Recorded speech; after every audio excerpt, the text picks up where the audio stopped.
Hello everyone, welcome back to my channel. In this tutorial, I'm going to demonstrate how to use tabstat command in Stata to produce summary statistics of a continuous variable by a categorical variable. So this is basically a group difference for certain outcomes, right? So the summary statistics that I have shown you before basically summarizes mean and minimum, maximum, and standard deviation, those kind of stuff.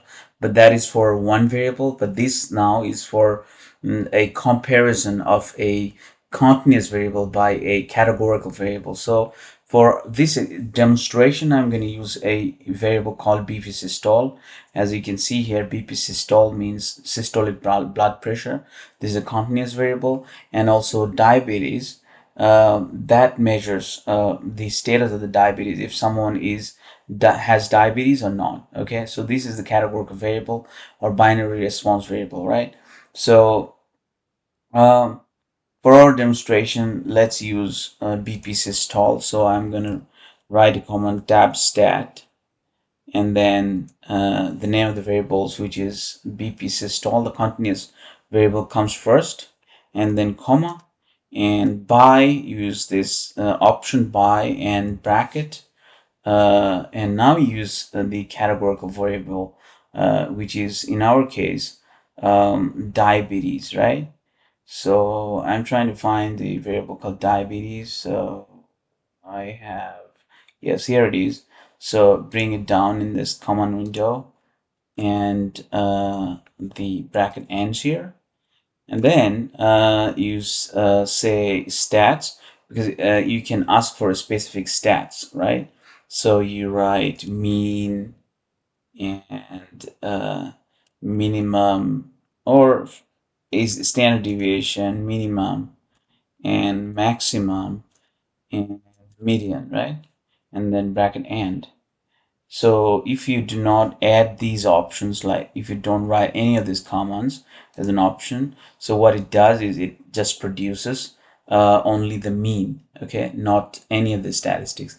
But you also customize these. You can get rid of one of these or multiple of these, but also add some of these like percentiles and other basic or descriptive stats. And so now let's hit enter and see the group difference by in terms of the minimum, standard deviation, minimum. This is not minimum, this is mean, arithmetic mean, minimum and maximum, and P50 basically is median, 50th percentile basically.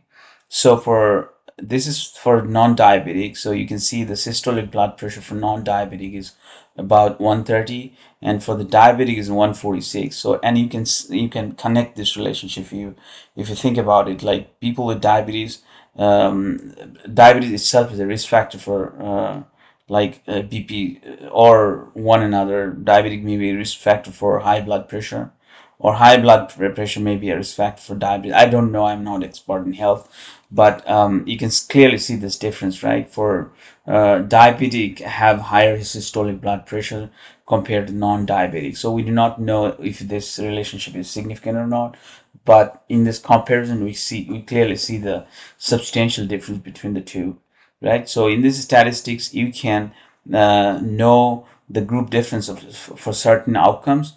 So the group is here in this example, diabetic and non-diabetic, and you see the minimum maximum value here for both the groups, and standard deviation value for both the groups, and median value for both the groups. So and here's the total. So when we do it for a summary statistic by the common sum, we get it this thing, not the group differences, right? So this is super useful when you working with some initial data exploration and descriptive statistics. Thanks for watching. If you find this video helpful, please don't forget to subscribe my channel and like, share, comment. Thanks for watching again.